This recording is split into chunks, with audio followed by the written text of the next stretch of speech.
Welcome to Behind the Muscle podcast. Today's guest is an NPC bodybuilder. Today's guest is Zack Pryor. Zack, welcome to the podcast. Hey, thanks for having me on, man. I appreciate it. Yeah, for sure, man. So looking forward to chopping it up with you. The first couple questions I like to ask all the guests just to kind of keep the continuity of the podcast here, Zack, is the first one here is, who are a few of your favorite bodybuilders of all time? Well, the first one has to be Kevin Levrone.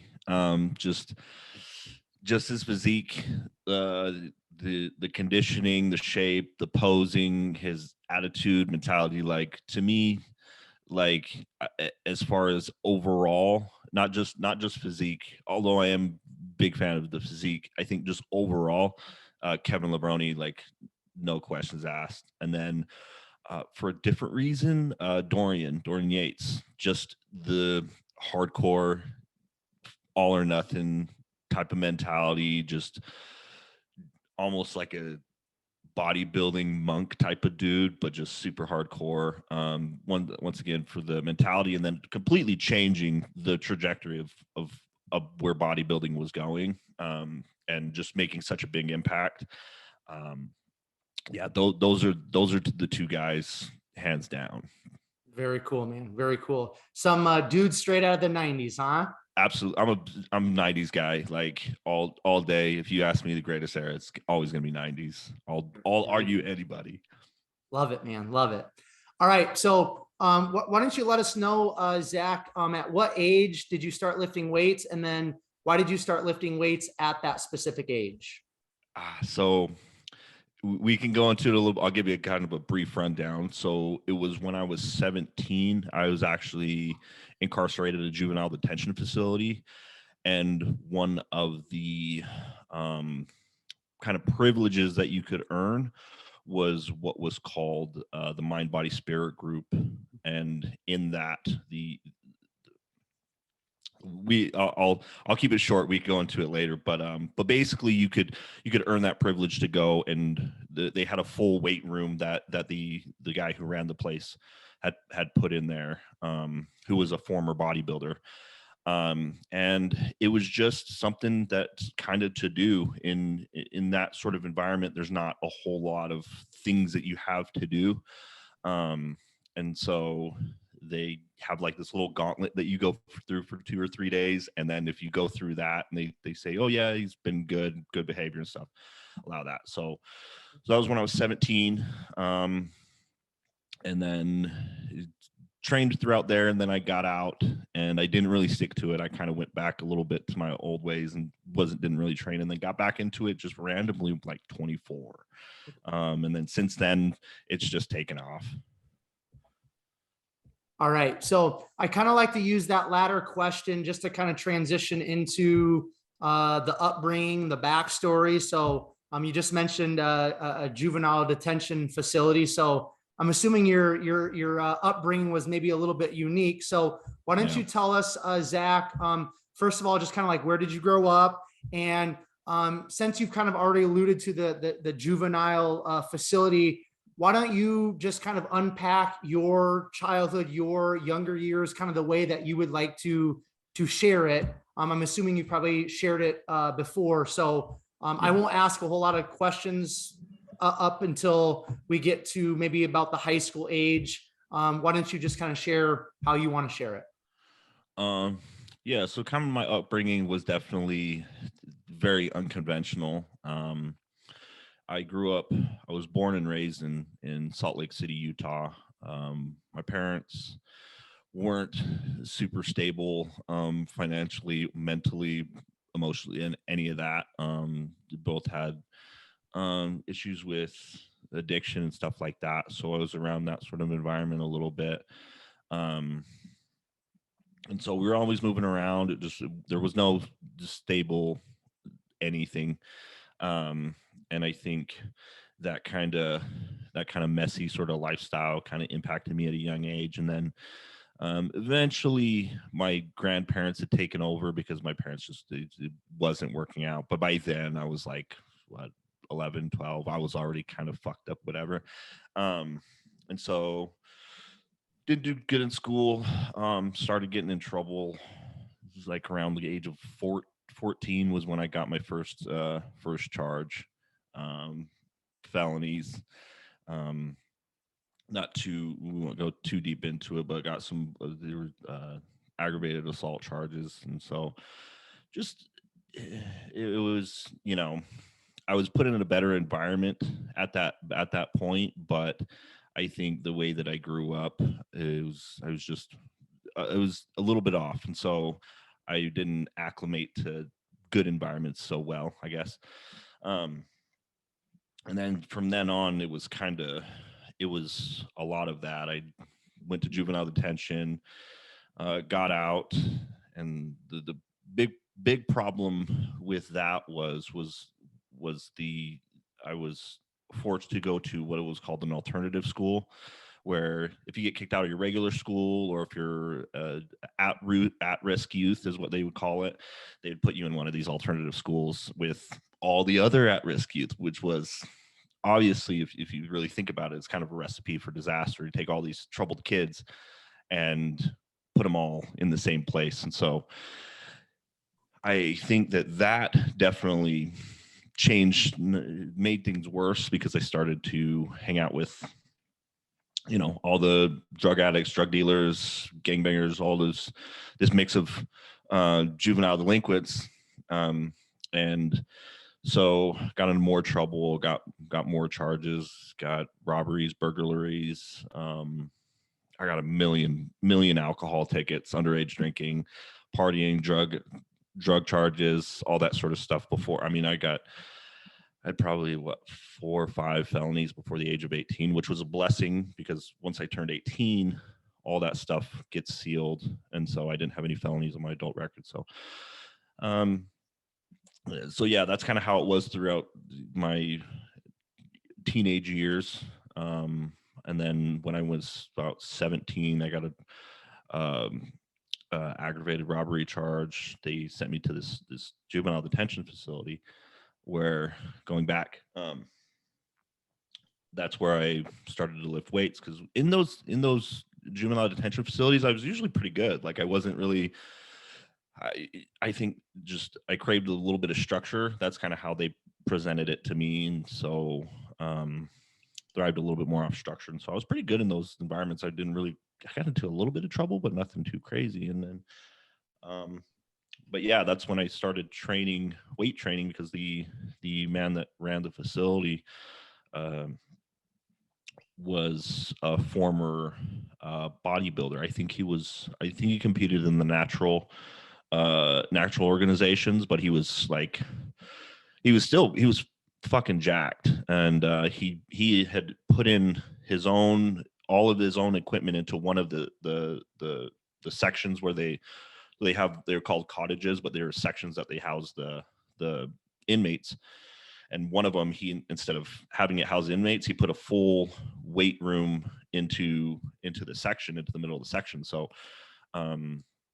if you were on good behavior, you weren't getting into fights or getting into trouble or doing any dumb shit, they would say, okay, you want to get in on this. I think they did it like 2 or 3 times a year, where they have like this gauntlet sort of thing where this guy was crazy. He was very, very mentally strong, and looking back, like, the willpower of this guy was crazy. So he would have us do like these Indian runs around. They had this giant field, and we'd do these Indian sprints where we'd run around, and I don't know if you know, you're running all in a line, and then the guy in the back has to sprint to the front and keep on running, and every time.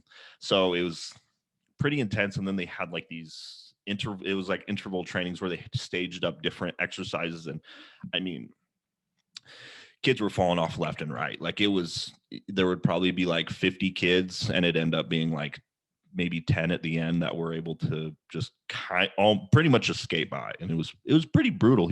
He really pushed. And so you did that, you get to go to, it was called Mind, Body, Spirit, or his name was Marty, so we called Marty's group. But that was kind of my first introduction to weight training, and I really enjoyed it. And I did, I was one of the guys that kind of did pretty well as far as like bulking up a little bit, as much as you could in that environment where you're not getting enough food to really put on a whole lot of size and stuff.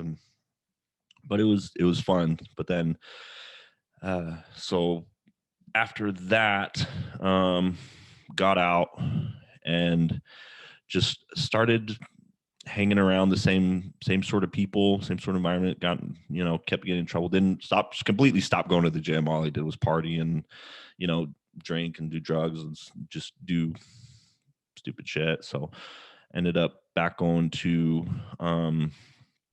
county jail a few times. I'd been in and out of there, week here, a couple weeks there, a few nights here, booked in and out here and there. And then I did like a 6 month stay. And then after that, I was pretty much, that was when I was 21, turned 22 in county. And then after that, I just kind of chilled out. The whole the lifestyle just kind of got old. Kind of got a girlfriend, so that helped things. Like a serious girlfriend, started calming down a little bit. And then when I was like 24, I just had a job and I wasn't really doing much else. And so me and my buddy we were talking about like just going to the gym. We're just like, yeah, let's just go to the gym and let's like work out or whatever. Like any bro would do, right? Like at some point in your life, you're just like, oh yeah, let's go get fucking jacked, whatever. You think it's a simple thing, And ever since then, I was pretty committed from very beginning. Once I started, seeing my body change, and I got super interested in the whole aspect of things. I mean, before I would look at a picture of like Muscular Development or Flex Magazine in the Smith's or the grocery store or something like that, and I'd be like, and I'd see the like picture of Jay Cutler, and I'd be like, that's fucking stupid. Like, this is ridiculous. Like, it's just a dude just juiced up on gear, and there's probably nothing really to it. You kind of just throw it in the back of your mind as something silly. But then when I got into it and see all the intricacies and how meticulous it all is, and like all the nutrition, the training, supplementation, super supplementation, like all these different variables that are going into play and how you build your physique. I mean, like a lot of guys, I just got really obsessed with it very quickly. And then it just kind of grew into what it was, to where I got into bodybuilding.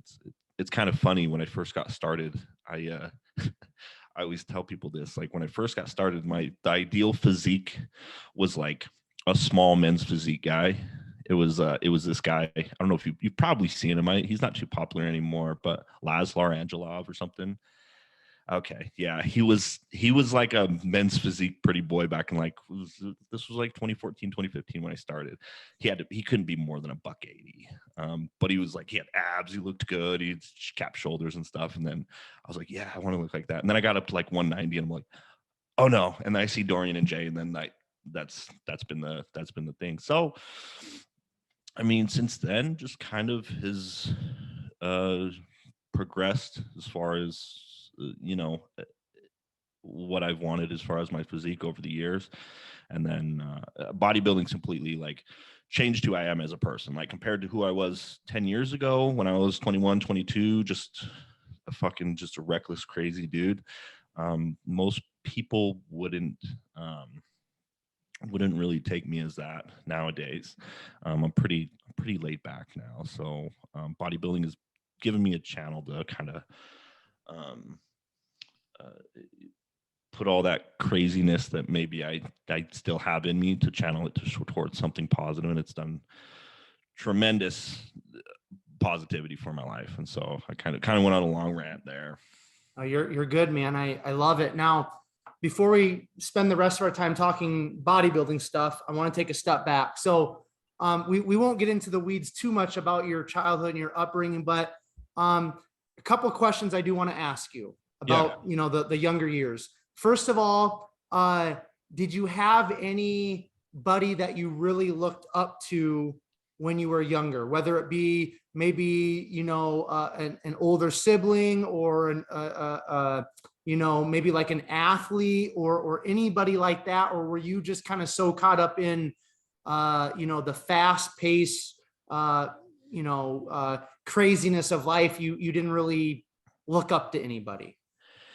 Yeah, it was kind of like that. I didn't really have any positive role models to really that I really took time. I think I was so embedded kind of into this kind of crazy lifestyle. So I mean, I looked up to my older brother, but he was the same way. He was just as crazy, just same sort of deal. And so I think for better or for worse, that was who I looked up to, because he was also before me. He was in and out of jail, getting out in trouble and stuff like that. But he was always like the cool big brother. He was always cool. So, you know, and he's a super, super cool dude. So that was somebody I looked up to. But other than that, I didn't really have any positive role models. And maybe if I did, I wouldn't have been so engulfed in lifestyle. But yeah, there wasn't really a whole lot of deep introspection or like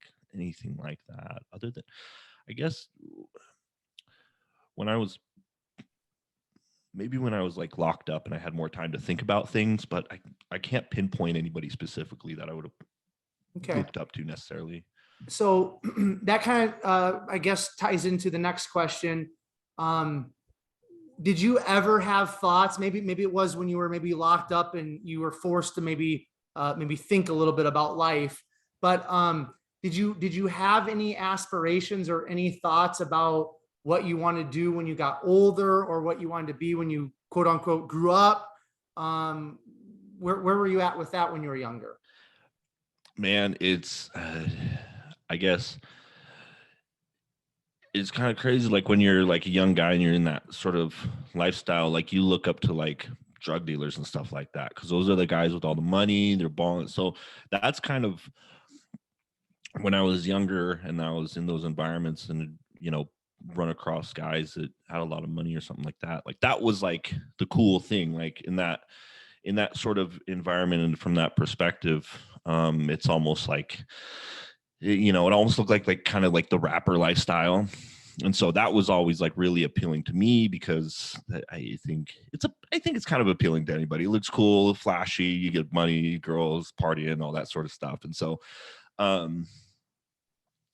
that was always something that I was like kind of considering, is like, I'm like, okay, yeah, if I could flip some of these, do this. So did a little bit of that when I was younger, but I wasn't very good at it. It was just, I was too messy. I didn't have a whole lot. There's a certain level of discipline to be able to do that correctly, and succeed. But all those guys, as anybody would know, like you're going to end up getting busted and you go serve some time. And so, but that was, to me, I didn't really have a whole lot of skills. The only reason that I didn't even graduate high school. I just got my GED, which was forced on me by my parole officer by threatening me, if you don't get your GED, you're going to go back.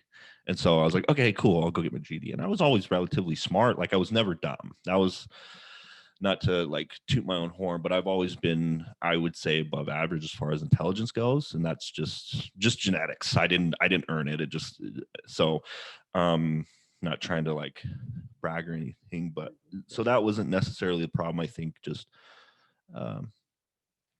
lack of direction, I think is the biggest thing, as I just never had that, or I had never had really any mentors or role models. So yeah, I didn't really think too much about it.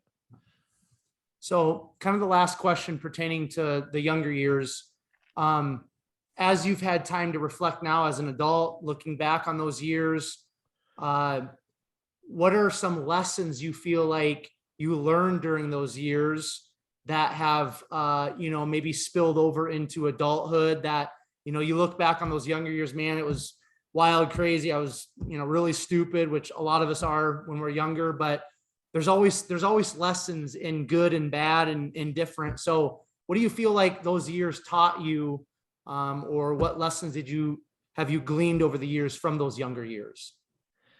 The one of the things, and I still think about it like to this day, and I try to be conscious of it. I'm not always successful in fulfilling doing this, but how I treat people and what kind of effect I have on people, right? I think when I was younger, when I was doing these things, there was always victims, right? Whether it was the person I was, committing a crime against, right? If I was stealing, if I did a robbery, I'd taken from this person that didn't necessarily deserve it. If I got in a fight and I hurt somebody, like this person is going to have to like go through their life, hurt in some sort of way. So, like I got a charge for broke a kid's jaw when I was like 18, and I had, and it still, still kind of hurts me that I did that, right? Because this person had to deal with that, the robberies, everything that I did. So I try to be very conscious of how I affect people. Like I said, I'm still human. I can still be an asshole. I can still do the wrong things and make the wrong move, but I try to always be as empathetic as I possibly can and try to be conscious of that. That's one thing that our actions will affect other people, whether you think about it or not. So I think, like if I get hurt by somebody or something, like that affects me, and I experience that, and I go through my life, this on my mind. So just trying to be conscious of that, um, and then as well as just having a little bit more belief. I think that was a big problem, is I didn't really believe I was meant for anything, right? And so I had this just low level of self-belief of, I don't think I ever said like, oh, I'm not meant to be anything, but I never aspired to be anything, and never really thought about, oh, I could do something with my life and be impactful, and people, could follow me, and maybe I can influence people in the right way. You can, I guess, a set level of self-power that you could have. So I guess those are a few things that I can think of like off the top of my head, but definitely the empathy thing is probably something, because I had very next to none before. When I was younger, it was completely different. Now I try to be a lot more conscious of that. I love that, man. That's beautiful. Okay, let's so in your early to mid 20s, there seems to be a little bit of a shift in your life. You said that you kind of started to chill out, had a serious girlfriend, you and a friend say, hey, let's go start lifting weights. Why don't you speed us up to the point where you decide you're going to first step on a bodybuilding stage and compete? So you're starting to go to the gym with your friend. Why don't you kind of unpack that evolution from that point up to stepping on a bodybuilding stage to actually compete? Yeah, it was kind of an ego thing, because you get these, you get your newbie gains, right? And I went about it the wrong way. I started taking pro hormones very early on. This was back in 2014, 2015, when hormones were like everywhere. Pro hormones were everywhere. You could get them at GNC. And I'll never forget my buddy showing me Blackstone Labs and PJ Braun. That was like the first. He was like, look at this guy, PJ Braun, look how jacked he is. And he's like promoting, his pro hormones. And I'm like, oh, okay. So this is, it's not taking like illegal steroids or anything. I didn't know it at the time. And so I was like, okay, cool. You just take these pills and get jacked and go to the gym. I was like, okay. So it, so I started taking them very early on when I started training. But I remember we were training for about a week. We'd go work out. We work together, and we go work out and then go to work. He fell off after him and my other coworker, they fell off after like 3 days. They were like, oh, I don't want to go. But for whatever reason, which it's honestly, I look back and it's kind of weird, because I never had a level of self-discipline like that. That was probably my biggest thing. I guess going back to an earlier question, that's another thing that I really have taken on through the years, is the level of self-discipline. And so it was kind of weird, where I was just going to the gym every day, even after my friends fell off. I didn't be like, oh, okay, yeah, whatever.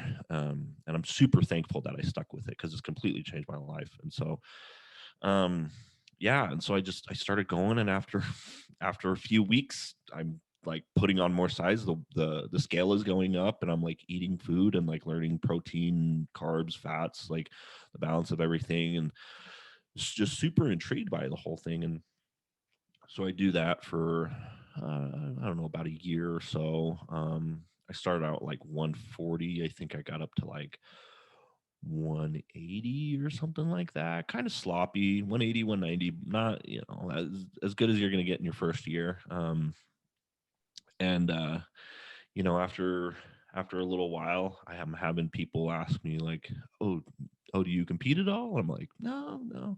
And like, I started training over at Gold's Gym. I was started off at this Anytime Fitness where I wasn't really seeing too many people, and then I went to a Gold's Gym, which was a little bit bigger, a little bit more bodybuilding community, and people started asking me like, "Oh, do you compete or whatever?" And I'm like, and I said no at first, but after 3 or 4 times, I'm like, should I be doing this competing thing? Is this like, I'm like, maybe I'm like looking at myself in the mirror. I'm like, fuck, should I be stepping on stage right now or what? So it was kind of an ego thing. Which I mean, in this case, it worked out well. And so I, after about a year and a half or so of training, I was like, okay, so how do you get, I didn't hire a coach. I thought, I was like, how hard could it be? Whatever. Um, Started getting ready and, did my first show, and it was a fucking disaster. I, I had, I mean, I got fairly lean, but not competition lean. It wasn't even close. It was like gym bro lean basically. So and then it's kind of embarrassing, but I didn't understand the tanning, how dark and how serious the tanning was. And so I was just like, oh, you just got to get a dark tan. So I went to this like tanning salon to try to save some money, because at that point I really didn't have very much money. So I was just scraping by, and I go to this tanning place, and I'm like, do you guys do like tans for like people doing competitions? They're like, oh yeah, sure. Well, and then I'm like, okay, cool. And I go get like this like spray tan, and then I come out and I'm like looking at myself. I'm like, I don't know if this is like how dark I need to be. And they're like, oh no, it'll like darken up a little bit. Just like when you wake up tomorrow, it'll look fine. I'm like, who am I to argue? I have no idea. Sure enough, I woke up and it was not ready. I was like freaking out, and I'm like telling my girlfriend, like, oh my God, I fucked up. This is gonna be terrible. And it was. And I barely got to the venue, and I told the tanning ladies that were at the venue, I was like, hey, I fucked up. I really need to get tan. And she was like, are you doing bodybuilding? And I'm like, yeah. She's like, oh, honey, you guys are about to go up in 5 minutes. I'm like, fuck. And I was like, well, I guess how bad could it be? And I go up and I am the whitest guy on stage, and they gave me dead last. And which was it was humiliating, because I remember standing back there and I'm a white guy in a sea of tanned, shredded, jacked individuals, and I'm like humiliated. But at the same time, I think there was so much stimulus and things going on, and I'm like, okay, cool. I go out on stage, do my thing, whatever. And I eventually get a spray tan like after prejudging, just because I'm like, okay, well, whatever. And so that was, you know, the first experience that I had. And I mean, I'd gone to a bodybuilding competition and watched one like months before to kind of see, but it was a whole new experience. And from there, I did a few more shows, used some local coaches, and then it really it took me a while to really catch my bearings and everything like that, up until um, back in, so it took me about 3 years before I was like, okay, cool, like I'm gonna like really like buckle down and take this serious and like hire a coach and do things. And that's when I hooked up with my former coach Shane Hughley, and took a couple overalls, and then the next year did the 2020 USA's and took third in the light heavies at that for my first national show. So that's kind of a rundown of competition history, but learned a lot over the years. A lot of trial and error, and just a fair amount of humiliation will go a long way. Okay, so I want to ask you, you said that about 3 years in, you kind of decided within yourself, like, hey, I'm gonna take this bodybuilding thing kind of more serious. I'm gonna take it to the next level. You went through some coaches, and you got Shane. What was the impetus for you to just say, all right, I'm gonna go all in with this. I'm gonna really, you know, go after this bodybuilding thing. Was there like one thing, or was there something that happened that kind of just flipped that switch for you, or was it just kind of a part of the evolution? Um, I would say it was a progressive thing, but there definitely was a point in time. So I had done in October of 2018. Um, I had done a show, and I took first in my weight class in the light heavies. And I looked okay. I still wasn't completely prepared, so I kind of was able to get by. And then after that, I was like looking at it. I'm like, I'm really not taking it serious. I'm really not pushing myself. I'm kind of just, why am I really doing this? Like, I'm just doing it just for, at that point, a lot of people won't admit it, but at that point I was just doing it for validation, just because I figured it was a thing to do and it was cool. And it did help, like, help me network with a lot of people and help me build into the community. So it wasn't all bad, but I had the wrong mindset going into it. And so after that show, I was like, you know what? Um, I'm gonna do this next show, and I'm gonna actually, like, really buckle down and give 100%, do my best. And if I don't win, then I'm just gonna call it quits, because I'm kind of wasting my time and money, and, like, maybe we'll come back to it later, but obviously I'm just not. And then I was like, okay, well, who's gonna be the guy? And in Utah, Shane's like the guy to go to. Like, he's the guy to go to, and he's a great coach all around. But in Utah, he's the guy to go to. So I was like, okay, I'm gonna go hook up with Shane. And I procrastinated. I waited until about 12 weeks out of the show, and I don't get too out of shape in the off season. And we did that prep, and I got my first overall. And then the following weekend, went out to Vegas to Jay Cutler's show and took the overall there as well. And so I was like, okay, well, maybe okay, well, maybe we're onto something. So if we take it serious, and it was good feeling. So I was like, okay, cool. So I was like, okay, maybe, well, let's keep trying this out. And then, yeah, then I decided, I was like, okay, well, I'll give myself another year, and then I'll do a national show, because USA's was, like, I think 12 or 13 weeks out from there, and I didn't feel ready. So waited till the next year. And then COVID happened and pushed USA's until December, which I was happy with, honestly, because I was like, okay, give me more time to put on tissue. And then yeah, we did that show, took third. And so that was good for me.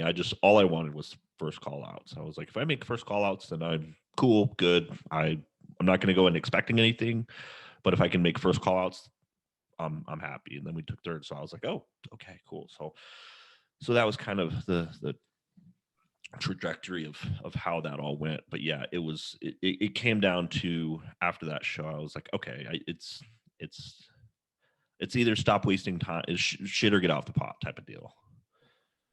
Okay. So when you reached out to Shane and you hired him, obviously, it sounds like with your mindset kind of shifting of, hey, I'm going to take this serious to kind of see where it goes, and then hiring a high level coach that kind of knows what's up. From the perspective of, hiring Shane, how did he kind of help you along with your mindset shift? How did he help you go to that next level? Was it, training? Was it eating? Was it, supplementation? Was it a combination of all that? Can you kind of just unpack that? Because, and the reason why I'm asking is because I've had a lot of the guys on recently that competed in this year's USAs. I had a lot of them on pre-USAs, post-USAs, and Austin, who won the heavyweights. Mm-hmm. Okay.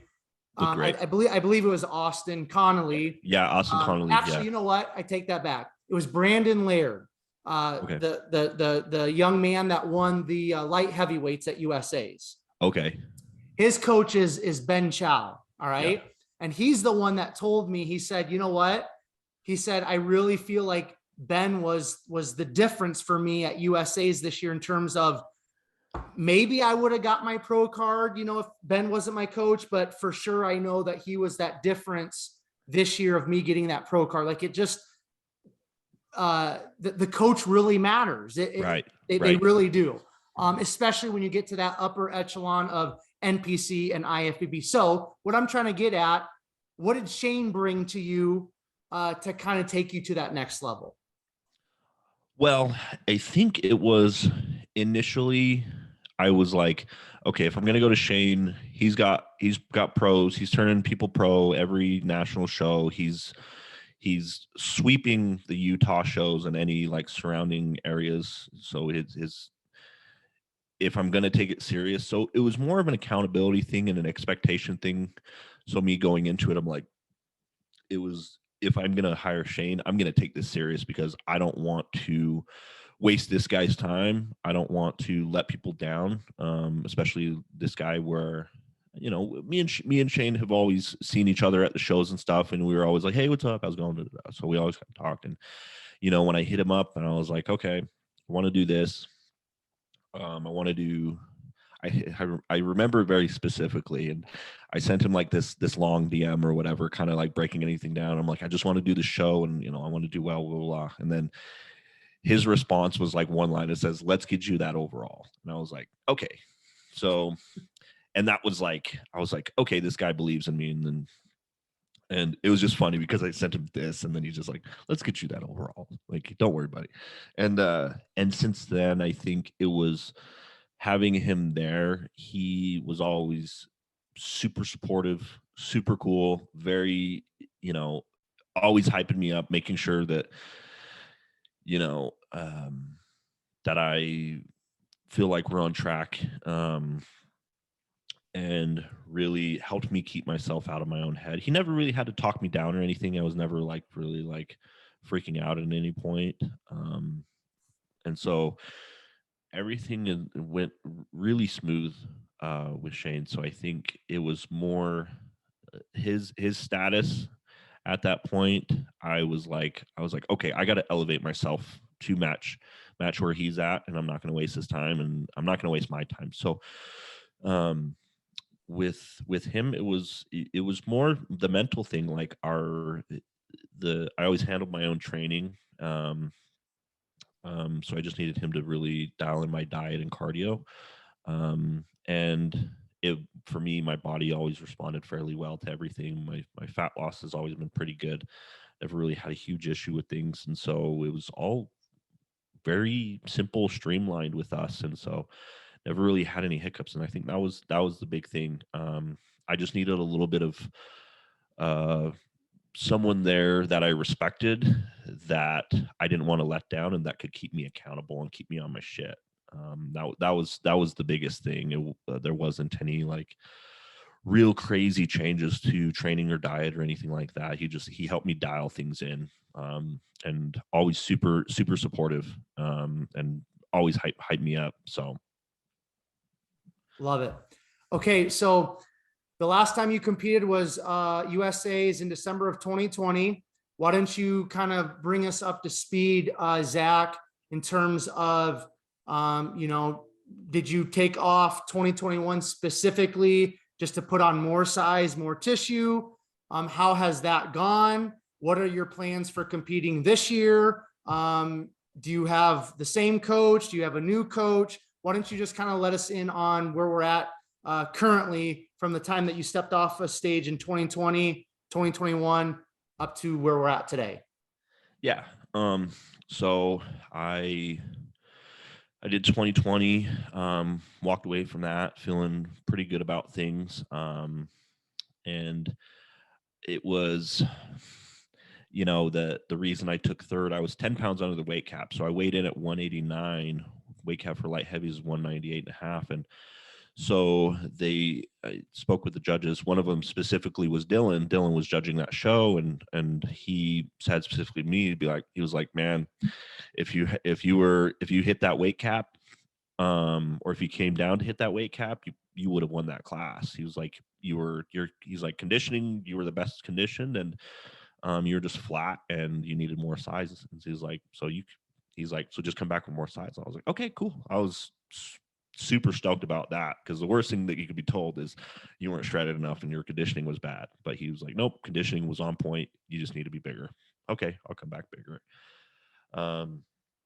And so just out of luck, January, so a month later, I got a call from a guy I knew out here, from Denver, who was a branch manager at the company I work for right now, Clean Harbors. So for my job, I drive semis, I haul hazardous materials. And so I was working for a company out in Utah doing that. And then a guy out here kind of poached me and was like, hey, we need drivers out here. I was like, okay, well, it's how, if we can negotiate a reason for me to go out there, I'm totally fine. I didn't really have really anything at the time holding me back in Utah. I think my lease was up on my apartment in the next few months. So I was like, Denver's cool. I got friends out there. I go into armbrust here and there anyway. So I was like, hell, okay. And so I moved out here January 24th, or I think a week before I started my job, January 24th. So like almost a month after USA's, I was up and packed and moved to Denver, training at armbrust. And I was like, okay. And I was like, yeah, I'm gonna give myself another year. I'll do nationals at the end of the year, maximize my time, since I still still qualified for placing top 5 for the next year. I was like, okay, cool. Well, I got the whole year. Let's push it as far out as I can, try to pack on size. And so I did pretty well. And then started prepping for nationals. And then about 6 weeks out, between about the 6 to 8 week mark, I was just kind of feeling like, man, I don't think I'm ready. Like mentally, the fire wasn't there. I felt like I needed a little bit more development in size. And so I ended up pulling out about 6 weeks out. I'm like, I'm going to give myself another year. Which, looking back, I still could have done relatively well. I won't make any like predictions or anything, but I still think I would have done okay. And then, gave myself this next year, and now I'm in a place where I'm like, okay, cool. Like, I think I could probably go one of two ways. I could probably land in the middle of the heavyweights, mid to lower end of the heavyweights, or I could try to squeeze down to the light heavies. We'll see what coach says. So I actually hired AJ Sims, someone that I've wanted to work with, that I've respected for quite a while now. And so I just decided to go to him. I just wanted to see kind of his approach to things. I know he's very meticulous with a lot of stuff, and I heard some good things and obviously been following for a while. So I'm like, okay, well, I'm going to give AJ. So Shane's always been a good coach. Nothing wrong there. And I would recommend him to anyone, male, female, bodybuilder, bikini, anybody. But I just wanted to take this other approach with AJ, kind of see his process of doing things. And so we'll see as we get closer to the show on what he thinks is best. I think his level of knowledge and experience far outweighs mine, and so I'm pretty much 100% coachable. So we'll see what happens. I'm about waking up about 2:32, 2:33, fairly lean right now. So we're gonna push things here in the next few weeks, and so so yeah, see what happens. But I definitely, definitely wanted to take time to put on a little bit more tissue and develop a little bit more before I stepped on national stage again. So is the plan to step on the national stage as a light heavy, or are you going to be in the heavyweight class, or is it going to be just wait and see kind of thing? it's going to be a wait and see kind of thing. I wanted to be into the heavies, but if it makes more sense as we get closer and we're looking at things that he thinks that it would be a better idea to go to squeeze down, we'll go that route. We'll see what he says as time goes on, because I'm right there on the cusp of going either way. And I think it's going to depend on how my body responds with everything that we do. I think I'm pretty much primed to push things pretty hard. I just got blood work done, taking a look at everything, and I'm pretty much primed and ready to go. So my body's pretty good at responding to the kinds of things that needs to be done. So I'm pretty excited to see where we go. It could go either way. I would love to be able to maybe grow a little bit into the show and hit into those heavyweights, but if it's more advantageous for us to go into the light heavies and squeeze there and be there near the top, as long as I bring in the condition, that's always my main priority is coming in conditioned. And I think AJ's pretty damn good at that. So Cool. I'm stoked. Yeah. Well, like I said, I've had a lot of the guys on from USA's. I had a lot of the guys on from Nationals last year, getting guys on for North Americans, have guys on for Nationals this year. Like they've been some very strong shows. Yeah. I mean, that first top 5 first call out on these pro qualifiers here lately have been legit, crazy, to say the least. Yeah. So I've been watching it. It's been impressive, and it makes me intimidated but excited at the same time. Like I love the level of I don't ever want to go into a weak competition. I'd rather lose against awesome guys than win against mediocre guys. All day. I'm in it for the challenge. I'm in it for the competition side of things, and I think the old adage, the iron sharpens iron type of deal. You're gonna be as good as your peers are gonna push you. So, and I think it's awesome. I love seeing these competitions where I think guys are really, really getting better and better every year, and especially like this year, it's been crazy impressive seeing these guys. For sure. And from just some of the photos that I've seen when you were at USA's in 2020 on your Instagram, I mean, you've definitely got bodybuilding structure that is only God given. So yeah, if you've done your homework, which I'm sure you have, and having AJ in your corner, I'm excited to see you on stage, and I'm sure at that point you'll be pretty excited too. Now let's talk about before we hit the mic.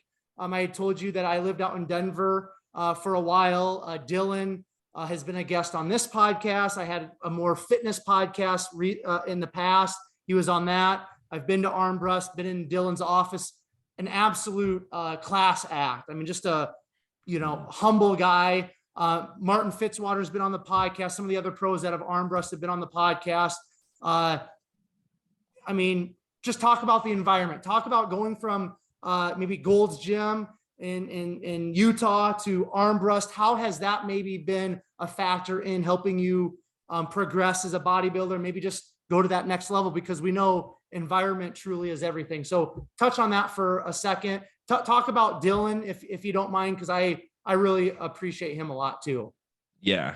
So for starters, I mean, Dylan's the kind of guy that will welcome you with open arms. Like if you're a good person, like he's just he comes off, he can be a hard ass for sure, but the dude is just, he can really be like a good hearted, loving, straightforward, like straight up dude. So nothing but respect for Dylan. Always been super cool with me.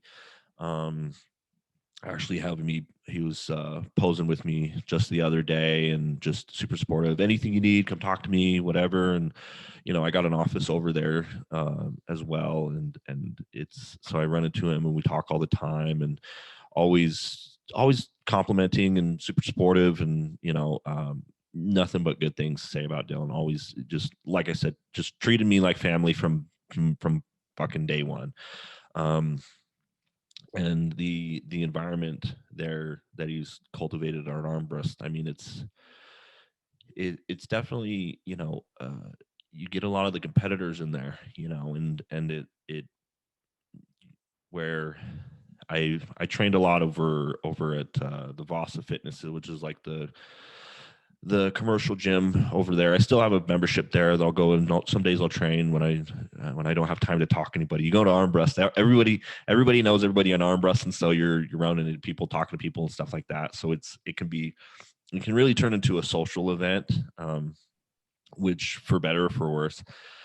But it's, you see, especially guys like Brett or John Withers trains there. He's still there, still a good friend of mine. We do the podcast from time to time. Martin, when he was here. So you see these big guys who are up and coming and huge potential.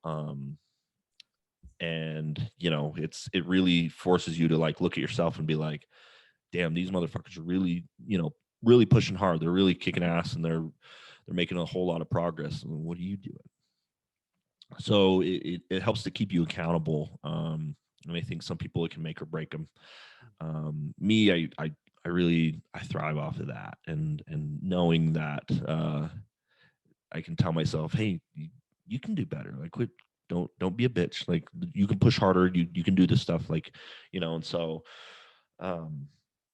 being that environment, and I think a lot of people in there too feel the same way, where there's plenty of really in shape competitors. There's pros that are always going through there. I train pretty regularly with Heather Grace, who's been on the Olympia stage, I don't know, 6 times or some shit, been top 3 a number of times. Shout out to Heather Grace. She's doing the Texas Pro today. We've been going back this morning, so stoked for her. So she's been a big help there as well. We've become very good friends, training partners. We share the same office. She's given me a lot of really good insight with her.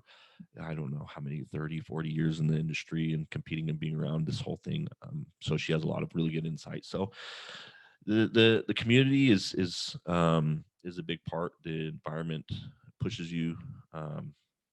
And then coming from Utah, I kind of bounced around gyms. There are some pretty good gyms. There's Butler Pro Gym, ran by my buddy Bronson Butler. I don't know. He's an NPC guy. He hasn't competed in a few years, but runs a really good gym. Other buddy Eddie, he just opened this gym FTC out there, which is a really, really, really good gym that he just opened up. FTC gym out there. It's like in Kearns area. And then Dialed in Fitness, owned by my buddy Brad Barber, also a really good gym. So all those gyms are really good. And so, but then you come to arm breast, and arm breast is nationally known, and so you have people all around come there just to train there. See Dylan's been in the industry, so it's really helped me push myself being around people who I aspire to get to, that level of sort of, I guess, status, or whatever you want to call it, where they're kind of earn the same amount of accolades and stuff, pros and stuff like that. So it helps to keep things in the forefront of your mind of what you're doing. And there's good amount of people watching. So that kind of leads into a question here I want to ask you, Zach.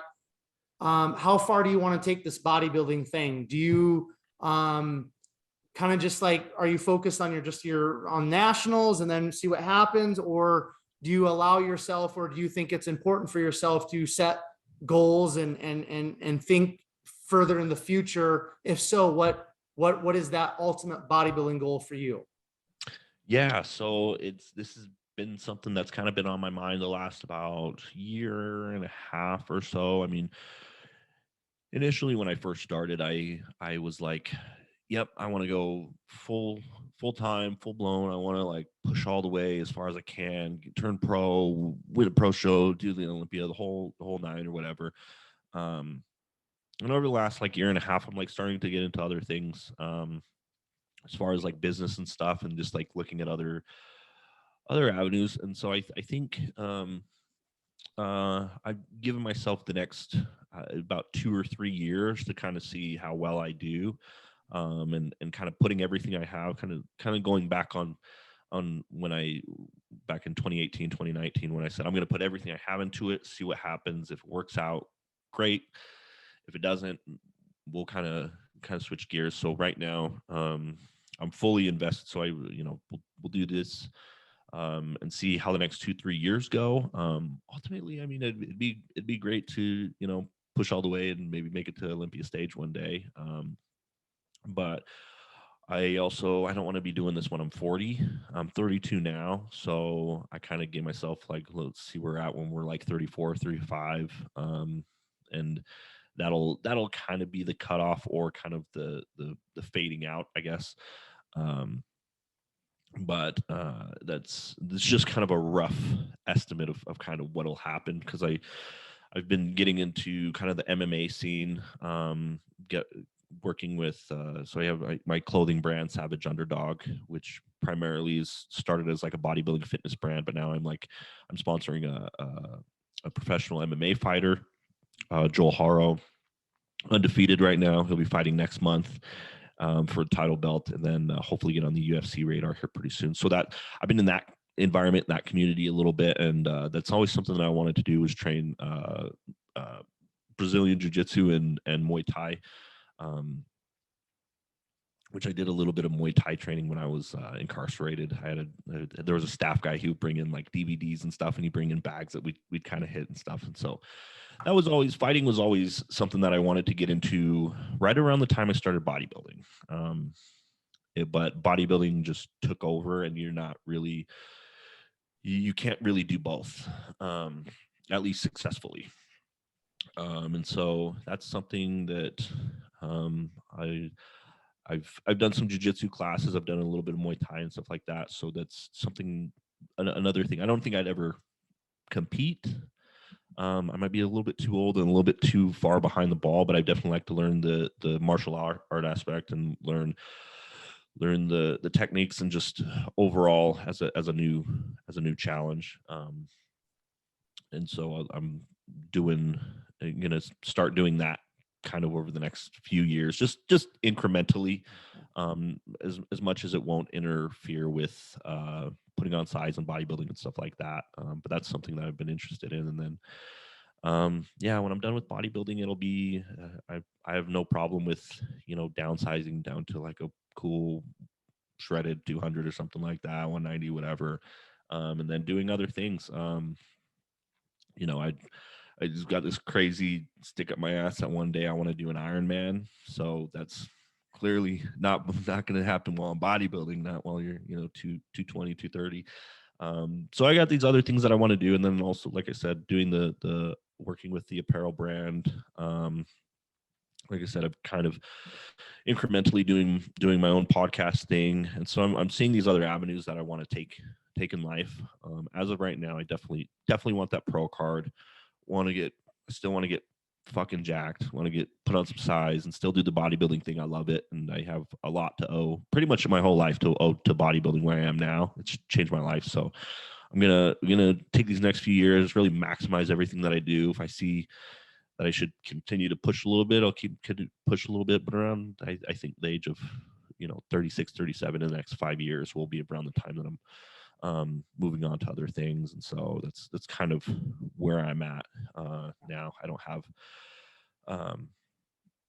don't have any crazy sort of, I want to be Mr. Olympia one day or anything like that. It'd be cool, but I think there are guys much more dedicated and much more gung-ho, and that bodybuilding is everything to them.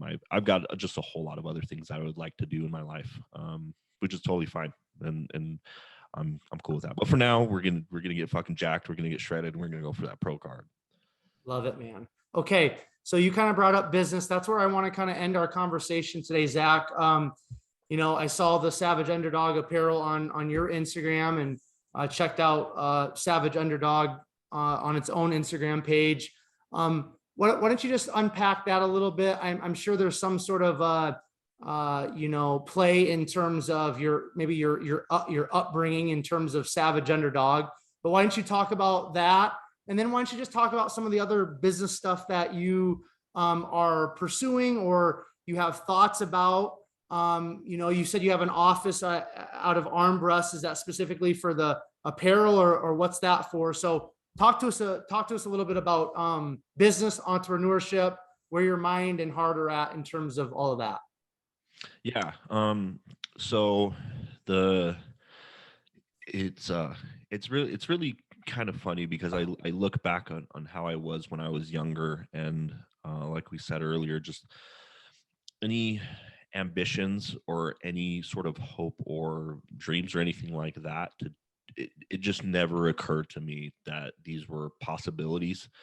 And I would have never taken those leaps. And so it's one thing that the bodybuilding has really done for me. It's given me a level of self-confidence and really opened up my mind and taken me out of these very self-destructive, limiting environments, and situations that I put myself in, um, where the old adage, dead or in jail. That's where I was going. A lot of most of the guys that I grew up with or that were in those facilities, all of them are in prison or dead. Like I've heard stories of guys getting killed, dead in the streets, drug overdoses, gang killings, and then I've literally, when I went to jail, um, one of the times they were transporting guys, because when they take you to court, they'll kind of bring the guys from the prison, and then they'll bring the van with the guys from prison to the jail to pick them up. And so we all carpool to go see the judge. And one of the guys that was carpooling in there, like we kind of walked by,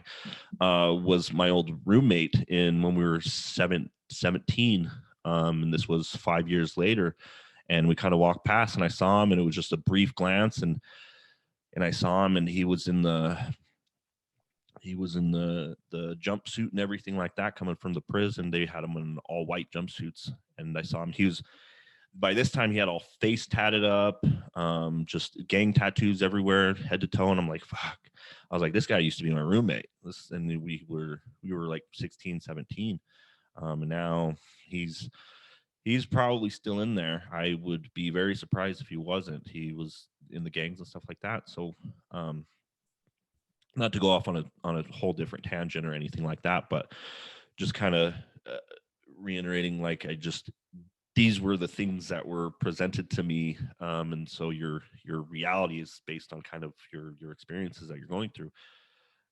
And so bodybuilding really brought me out of that and gave me these different levels of self-belief. When you're able to make these changes, like, just you're able to change your body, it kind of changes your mindset into where, like, okay, well, I can do A, and then I can do B, and it will have this outcome. And so at a very small level, and that kind of one day, I was like, man, I'm seeing like some like cool t-shirts. Actually, the Jason Huh, he of Still Supplements, he used to make the cool funny t-shirts, right? And I was getting them, and I'm like, these are fucking cool. Like, I'm like, it would be kind of cool to make like a cool t-shirt bodybuilding brand. It was like he was just making those, just putting funny sayings on there, like, what, give me type 2, and had a picture of a cupcake. Or there was one that I bought that was really funny. No, my dick. Yes, I'm on steroids, and no, my dick didn't shrink, but thanks for asking. Was one. My mom loved that. But that was kind of the initial thought. I was like, well, what if I could, print some cool t-shirts and sell them to people at the gym, and like try to build like a cool bodybuilding brand. And this was like 5 years ago. The initial brand before Savage Underdog is called Beast Lifestyle, because everybody was saying beast mode back then. Beast mode was like the term, and I'm like, well, you'd go beast mode. Like, you should be like beast lifestyle. Like, it should be your whole being, right? And so that was kind of my thought of it. And that time, I really had no idea what I was doing. Like I said, I just barely graduated with my GED in like 10 credits, and like just trying to figure out how to do all this stuff, and kind of, didn't have a whole lot of capital or money or anything like that. Didn't know a lot of people.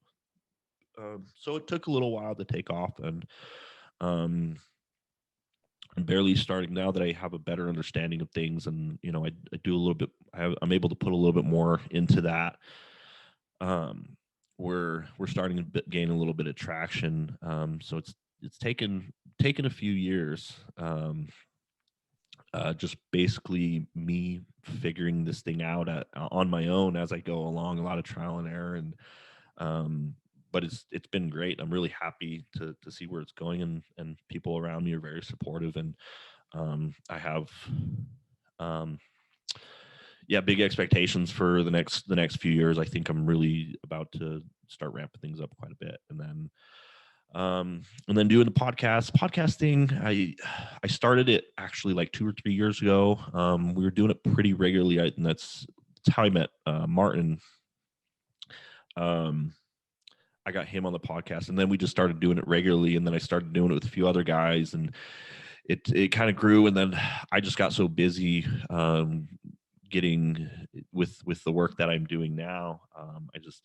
The time, the schedule, and I'm away a lot of the time, and so I haven't been as able to put in forth the same time that I was before. But hoping to kind of get back on a little bit more steady of a schedule, because as you probably know, this podcasting thing it's more fun than anything. It's just the ability to have conversation with people, and honestly, it's probably been the best networking tool that I've had. It's been insane. So everything that I have now and people that I've met over the years is in some way, shape, or form come through doing the podcast and stuff. And so for anything, it's been fun and good networking tool, and brings people together. So as you already know, and so those are kind of main things that I'm trying to focus on outside of my full-time job. And eventually, once I can walk away and do the business thing and run Savage Underdog full time, once I can do that, I can probably put more energy into other things, and so that the reason for Savage Underdog, I mean, eventually I got to a point to where I kind of wanted to rebrand it, where it was Beast Lifestyle at one point, and I was just like, I'm not feeling it so much. There's not a whole lot of like soul and like connection to it. It just kind of sounded cool in the beginning, and it was a good thing to get started. It helped me get to where I'm now. And then I was just like, okay, well, like, what about like Underdog? Like, I was just gonna call it Underdog Apparel. And then I was like, it's because the Underdog thing, I was just based on my history and like kind of how I came up. Like, I was just like, this is like the ultimate underdog. Like I said, the majority of guys that I grew up with in that time period are not in a very good position in their lives. Some of them are. Well, very few. It's a very small percentage. The I was very close to being one of the statistics, and so I think in that sense, I'm just an underdog at life. And so that's kind of, I was like, okay, cool, Underdog Apparel, and I think everybody can associate with that feeling, right? I think it's at some point in time we will be the underdog, and we will feel like that a lot of the time, right? And I think and it was like, well, and I'm like looking up like trademarks and like names and stuff, and Underdog Apparel there's like a million underdog businesses, and I'm like, okay, so we got to add something to it. What's like, and so I sat on it for a little bit, and I'm like, Savage Underdog. I'm like, so it just kind of came to me. I'm just kind of thinking, I'm like, okay, that actually makes a lot of sense. I'm like, Savage Underdog, because you can't just be just an underdog. You could be an underdog and still, lose. But if you're Savage Underdog, then that means like you're gritty, nose to the grindstone type of like hardcore. And so I'm like, that's it. And so that's kind of how that grew into it. It's been this evolving thing over the years to where it is now, and I'm very happy with what I've created, and I'm still working on how to forge this message and vision that I have in my mind and verbalize it, and helping people see. But I think the majority of people, like, you will understand it and get it, and it's still in its infancy. And so I'm really happy on where it's going, and I think the trajectory is on a good pace. Very cool, man. All right, we're gonna end it here, Zach. I want to kind of the final question I have for you. Just I guess I just kind of want you to share.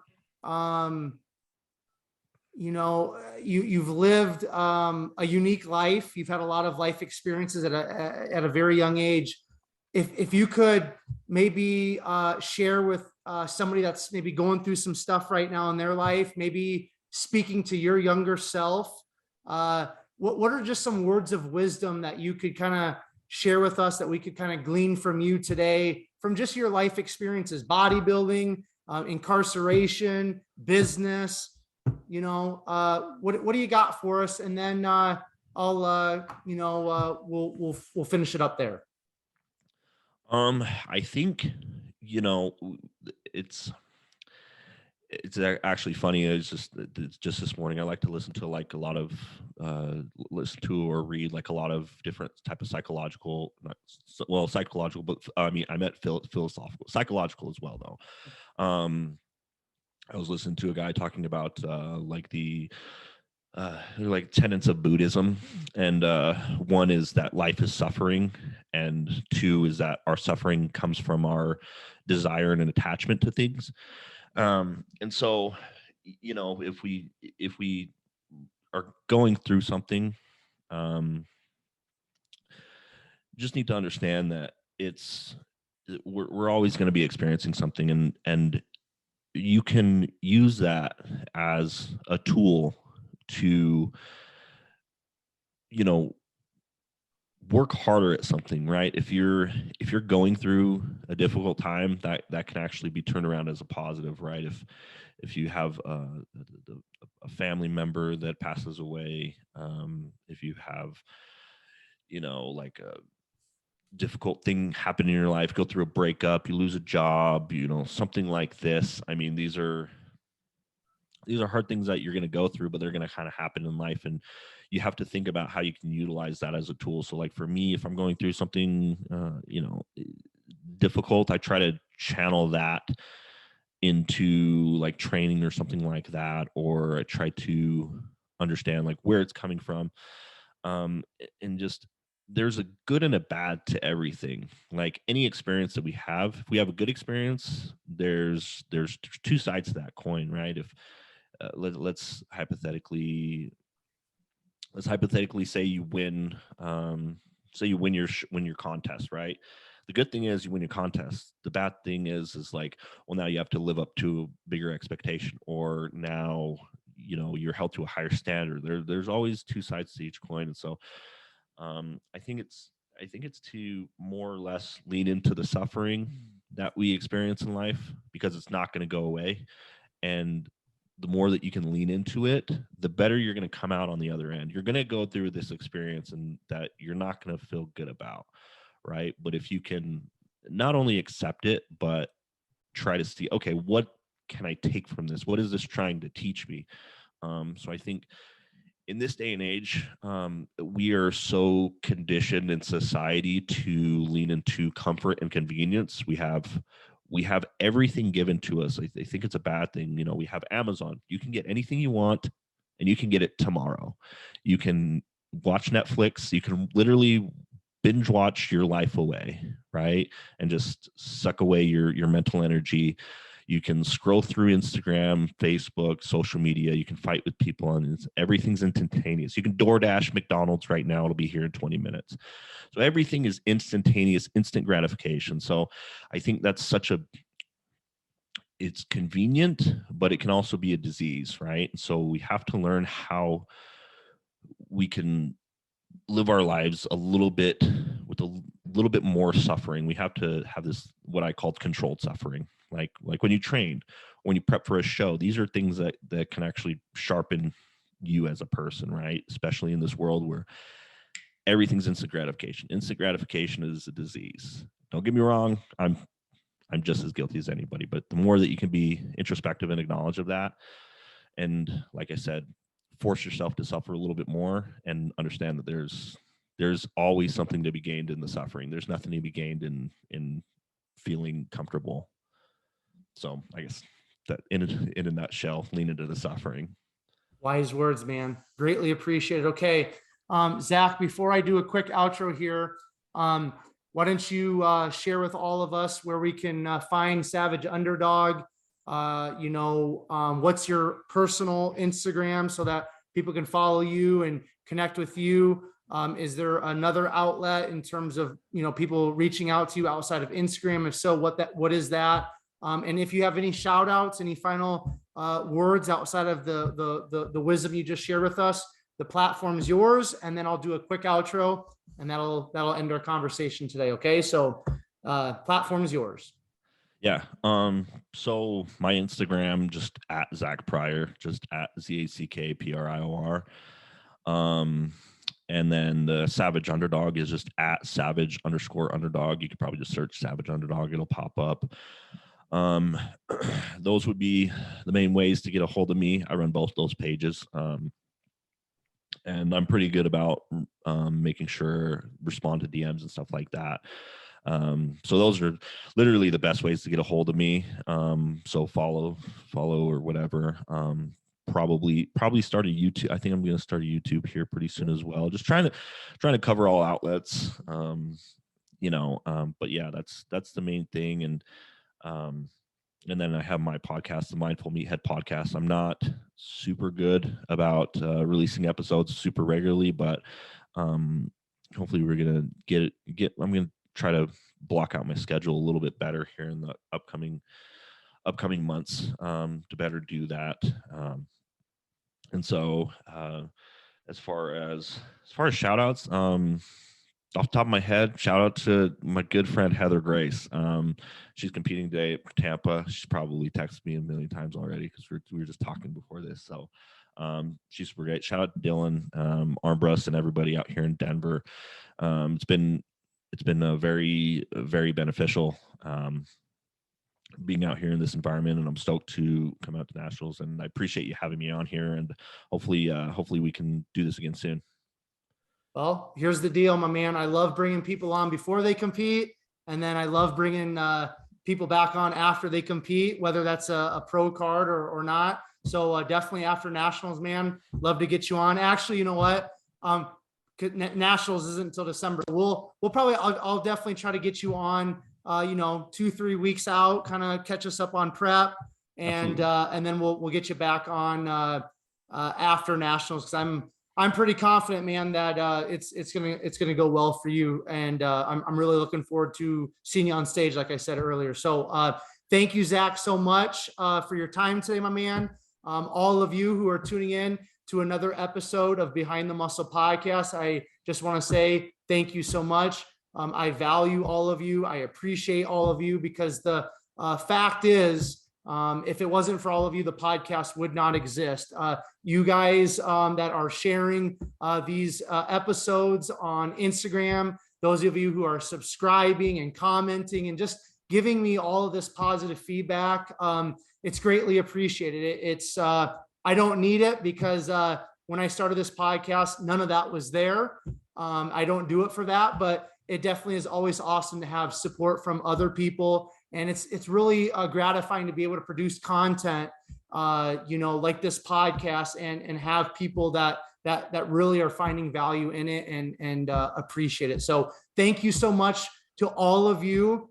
If you haven't subscribed to Behind the Muscle Podcast on YouTube yet, please make sure you do that as soon as possible. Really important, because I release all these episodes first on YouTube, and then I'll distribute them to iTunes, Castbox, and some of the other major podcast platforms. So if you aren't subscribed on YouTube to Behind the Muscle Podcast, make sure you do that, please. And then finally, one other quick favor I'd ask of all of you: make sure you take this episode of Behind the Muscle Podcast with Zack, share it on your Instagram stories. Make sure you tag Zack, tag Savage Underdog Apparel, and then also make sure you tag Behind the Muscle Podcast 1, which is the Instagram handle. And then finally, I will leave you all with this. Remember, behind the muscle, there's always a story. We'll catch you guys later. Thank you, brother.